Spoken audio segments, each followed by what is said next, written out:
नमस्कार दोस्तों, जय हिंद। मैं सोनू अहलावत स्वागत करता हूं आपका राइजिंग भारत के एक और नए वीडियो में। पहली बार भारत में सुप्रीम कोर्ट ने इच्छा मृत्यु यानी कि यूथनेशिया या असिस्टेड सुसाइड को मंजूरी दे दी है। अब सवाल उठता है कि इच्छा मृत्यु है क्या। इच्छा मृत्यु का मतलब है किसी व्यक्ति की इच्छा से मृत्यु, यानी कि अगर कोई इंसान अपनी लाइफ से थक चुका है, हार चुका है, हताश हो चुका है, तो वो अपनी इच्छा से मृत्यु मांग सकता है और इसमें डॉक्टर की मदद ली जाती है। अब एक सवाल यह भी उठता है कि अचानक से सुप्रीम कोर्ट ने भारत में इच्छा मृत्यु को मंजूरी कैसे दी। क्या ऐसा हुआ कि सुप्रीम कोर्ट ने पहली बार इच्छा मृत्यु को मंजूरी दे दी है। विदेशों में तो सुना था, दुनिया के कई सारे ऐसे देश हैं जिनमें पहले से ही इच्छा मृत्यु को मंजूरी है, लेकिन यह भारत में पहली बार हुआ है। तो इसके पीछे एक बेहद दुखद कहानी है। मिलिए हरीश राणा से, जिनकी उम्र फिलहाल 32 साल है, जो कि पिछले 13 सालों से लगातार लाइफ सपोर्ट पे है, यानी कि ये पिछले 13 सालों से कोमा में चल रहे हैं। आज से 13 साल पहले हरीश राणा, जो कि एक इंजीनियरिंग स्टूडेंट थे, सिविल इंजीनियरिंग कर रहे थे, शायद फाइनल ईयर में थे, यानी कि कुछ महीनों के अंदर अपने पेरेंट्स का, माता पिता का सपना पूरा करने वाले थे। हरीश राणा एकदम फिट, एकदम नौजवान, हैंडसम और बॉडी बिल्डिंग का शौक भी रखते थे। बॉडी बिल्डिंग की कई चैंपियनशिप में ये हिस्सा ले चुके थे। लेकिन एक दिन अचानक ऐसा हुआ जिसकी वजह से इनकी पूरी लाइफ बदल गई, लाइफ नरक से भी बदतर हो गई। हरीश राणा अपने हॉस्टल की चौथी बिल्डिंग से गिर गए। गिरने के बाद इनके सर पे एक गहरी चोट लग गई, जिसके बाद इनको चंडीगढ़ के जो मेडिकल पीजी इंस्टीट्यूट है वहां पर भर्ती किया गया। उसके बाद डॉक्टरों ने कहा कि इनकी जो दिमाग की नसें हैं वो फूल चुकी है, उनमें खून जम चुका है, जिनका इलाज होना मुमकिन नहीं है, ना के बराबर है। इसके बाद हरीश राणा के जो माता पिता है, पिता इनके अशोक राणा है, उन्होंने भारत के बड़े बड़े प्राइवेट और सरकारी हॉस्पिटल की मदद ली। दिल्ली के एम्स से लेकर बड़े बड़े प्राइवेट हॉस्पिटल्स में भी ये गए, लेकिन कोई भी इलाज नहीं मिला। पिछले 13 सालों से ये लाइफ सपोर्ट पे है। कभी कभी थोड़ी बहुत पलकें झपकाते हैं, वरना हरीश राणा कुछ भी महसूस नहीं करते। ठीक है, पिछले 13 सालों से माता पिता इनकी जान बचाने के लिए, इनको वापस लाने के लिए कड़ी मेहनत कर रहे हैं। ठीक है, इन्होंने सब कुछ अपना दांव पर लगा दिया है हरीश राणा के माता पिता ने। हरीश राणा के जो पिता है, 4000 रुपए महीना उनकी पेंशन आती है, लेकिन उन्होंने अपना घर तक बेच दिया। दिल्ली में उनका घर था, घर तक बेच दिया। अब तक लगभग हरीश राणा के इलाज के खर्चे में 50 लाख से ज्यादा पैसे लग चुके हैं। 50 लाख से ज्यादा रुपया का खर्च इनके इलाज में आ चुका है, लेकिन अब तक कुछ भी फर्क नहीं लगा हरीश राणा की हेल्थ में। ये पिछले 13 साल से इसी तरीके से लाइफ सपोर्ट पे चल रहे हैं, कोमा में चल रहे हैं। ठीक है, तो अब हरीश राणा के जो माता पिता है, उनकी उम्र हो चुकी है। उनका कहना यह है कि हमारा पता नहीं हम कब तक जिएंगे और हमारे बाद हमारे बेटा वो लावारिस रह जाए, हम बिल्कुल नहीं चाहते। इसी वजह से हरीश राणा के माता पिता ने 2018 में, कब 2018 में सुप्रीम कोर्ट का दरवाजा खटखटाया। सुप्रीम कोर्ट में याचिका दायर करी कि हम अपने बेटे के लिए इच्छा मृत्यु चाहते हैं। देखिए, बेटे की पीड़ा देख माता पिता ने साल 2018 में सुप्रीम कोर्ट में याचिका दाखिल कर इच्छा मृत्यु की गुहार लगाई थी। अब जाके 2026 में इनकी सुनवाई हुई और इनको इच्छा मृत्यु, हरीश राणा को इच्छा मृत्यु की मंजूरी दे दी गई है। माता पिता का तर्क है कि वे अब शारीरिक और आर्थिक रूप से हरीश की देखभाल करने में सक्षम नहीं है। इसी वजह से हरीश राणा के लिए उन्होंने इच्छा मृत्यु की गुहार लगाई है। माता पिता नहीं चाहते कि उनके जाने के बाद उनका बेटा लावारिस हालत में तड़पे।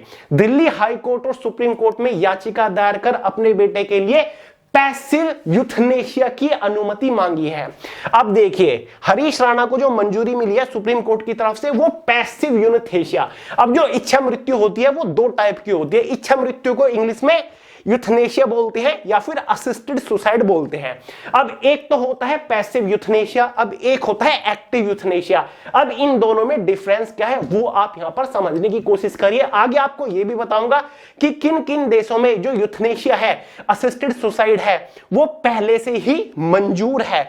और गाइस जो विदेश के देश है ना, उनमें तो ऐसी कंडीशंस है कि अगर 12 साल से ऊपर का कोई भी बच्चा भी है, अगर वो अपनी लाइफ से तंग आ चुका है, ठीक है, वो इच्छा से मृत्यु चाहता है, डिप्रेशन में चल रहा है या फिर उसकी लाइफ में कुछ भी इंटरेस्टेड नहीं है, तो वो असिस्टेड सुसाइड कर सकता है। आपको उनके कानून के बारे में बताऊंगा।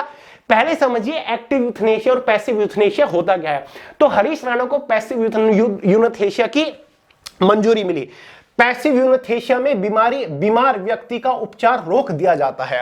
अब देखिए, मतलब कोई भी अगर व्यक्ति बीमार पड़ा है, ठीक है, उसका इलाज किया जा रहा है लेकिन उसको कुछ भी फर्क महसूस नहीं हो रहा है, तो वहां पर डॉक्टरों की मदद ली जाती है और उसका जो इलाज है, उपचार है, वो रोक दिया जाता है। अगर वो लाइफ सपोर्ट पर है, वेंटिलेटर पर है, आईसीयू में है, तो उसको वहां से हटा दिया जाता है, जिसके बाद उसकी जो मृत्यु हो जाती है वो खुद ही हो जाती है। इसको बोलते हैं पैसिव यूथनेशिया।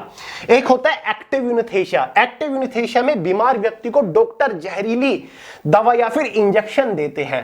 एक्टिव यूथनेशिया में क्या होता है, मान के चलिए कोई बीमार व्यक्ति है लेकिन वो लाइफ सपोर्ट पर नहीं है, लेकिन उसे कोई फर्क भी नहीं लग रहा है, उसका उपचार चल रहा है, दवाइयां दी जा रही है, लेकिन उसकी स्थिति में कोई सुधार नहीं है, तो यहां पर डॉक्टरों की मदद ली जाती है। डॉक्टर उसे जहरीला इंजेक्शन या फिर दवाई लगाते हैं, जिसके बाद उसे इच्छा मृत्यु दी जाती है। उसको बोलते हैं एक्टिव यूथनेशिया।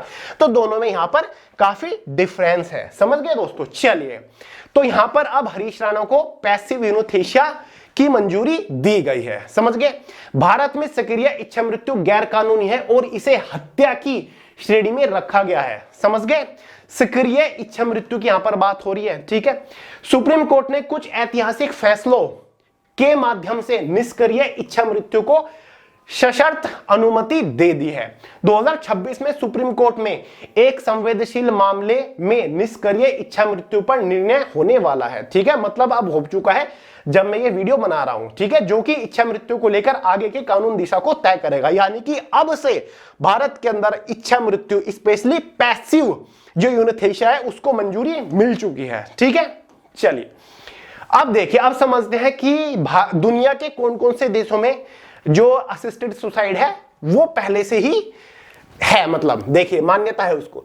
दुनिया के कई देशों में इच्छा मृत्यु, यूथनेशिया या असिस्टेड सुसाइड कानूनी रूप से मान्य है। इनमें प्रमुखतः नीदरलैंड है, Belgium, Switzerland, Canada, Spain, Luxembourg, साथ ही कोलंबिया, इक्वाडोर, न्यूजीलैंड, ऑस्ट्रेलिया के सभी राज्य, अमेरिका के कुछ राज्य और जर्मनी, पुर्तगाल में भी सख्त शर्तों के साथ इच्छा मृत्यु की अनुमति है। इच्छा मृत्यु वाले प्रमुख देश और उनके नियम देख लो। नीदरलैंड में क्या नियम है? 2002 में वैध हुआ था इच्छा मृत्यु नीदरलैंड के अंदर। यहां 12 वर्ष से अधिक उम्र के बच्चों के लिए भी सहमति से मान्यता है। बेल्जियम में देख लो, लाइलाज बीमारी और असहनीय दर्द के मामले में 2002 में वैध हुआ। स्विट्जरलैंड में यहां 1942 में सक्रिय इच्छा मृत्यु, जहरीला इंजेक्शन वैध है। तो यहां स्विट्जरलैंड में जो एक्टिव यूथनेशिया है, ठीक है, वो वैध है। कनाडा में 2016 में मेडिकल असिस्टेंट डाइंग मेड कानून यहां पर चलता है। स्पेन और न्यूजीलैंड में 2021 में लाइलाज बीमारी से पीड़ित मरीजों को अधिकार है। ऑस्ट्रेलिया में सभी 6 राज्यों में सख्त नियमों के साथ वैध है। भारत का नियम बन चुका है। भारत में सक्रिय इच्छा मृत्यु, जहर देकर मारना गैर कानूनी है, लेकिन सुप्रीम कोर्ट ने 2018 में पैसिव यूथनेशिया, जिसमें वेंटिलेटर हटाना यानी कि लाइफ सपोर्ट को हटाना, लिविंग विल के माध्यम से कड़ी शर्तों के साथ अनुमति दे गई है। जो यहां पर जहर देकर मारना वो गैर कानूनी है, लेकिन लाइफ सपोर्ट हटाना, पैसिव यूथनेशिया, ये यहां पर अब कानूनी हो चुका है, ठीक है। तो इसलिए हरीश राणा को यहां पर पैसिव यूथनेशिया की मंजूरी मिली है। दोनों में डिफरेंस है दोस्तों, इस बात का ध्यान रखेगा। ये देखिए, हरीश राणा के पिताजी हैं, दिल्ली का घर बेचना इनको पड़ गया, नौकरी छोड़ी, होटल में इन्होंने नौकरी करी, कई सारी जगह इन्होंने नौकरी करी, क्योंकि 4000 रुपए महीने की पेंशन में इलाज कर पाना मुश्किल था। कुछ विशेषज्ञों का, जो स्पेशलिस्ट डॉक्टर थे, उनका कहना यह था कि वेंटिलेटर का जो लाइफ सपोर्ट का खर्चा है वो 10,000 रुपए पर डे तक का खर्चा है, जो कि कोई भी इंसान इजीली अफोर्ड नहीं कर पाता। लेकिन कई सारे गवर्नमेंट हॉस्पिटल में इनका इलाज चल रहा था, जिस वजह से अब तक ये 13 साल तक इनका इलाज करा पाए। कई जगहों पर छोटे मोटे काम भी किए, दवा से लेकर दुआ तक क्या क्या नहीं किया, पर हमारे लिए कुछ काम नहीं आया। अब जाके 2018 में इन्होंने सुप्रीम कोर्ट का दरवाजा खटखटाया इच्छा मृत्यु के लिए, तो ये मंजूरी अब फाइनली मिल चुकी है। तो भाई ये काफी सारे लोग को नहीं पता था। आई होप आपका डाउट क्लियर हो चुका होगा यूनेस्थेसिया से असिस्टेड सुसाइड से लेकर जिसको बोलते हैं इच्छा मृत्यु। चलिए दोस्तों, आज के इस वीडियो में इतना ही था। कुछ इंटरेस्टिंग था, यूनिक था, तो मैंने आपको इसके बारे में जानकारी देना जरूरी समझा, क्योंकि एग्जाम के पॉइंट ऑफ व्यू से भी काफी इंपॉर्टेंट है।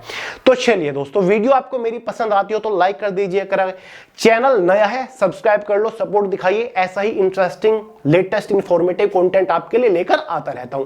दोस्तों के साथ भी जरूर शेयर कर दिया करें। चलिए, इस वीडियो में इतना ही था, मिलता है अगली वीडियो में, तब तक के लिए जय हिंद।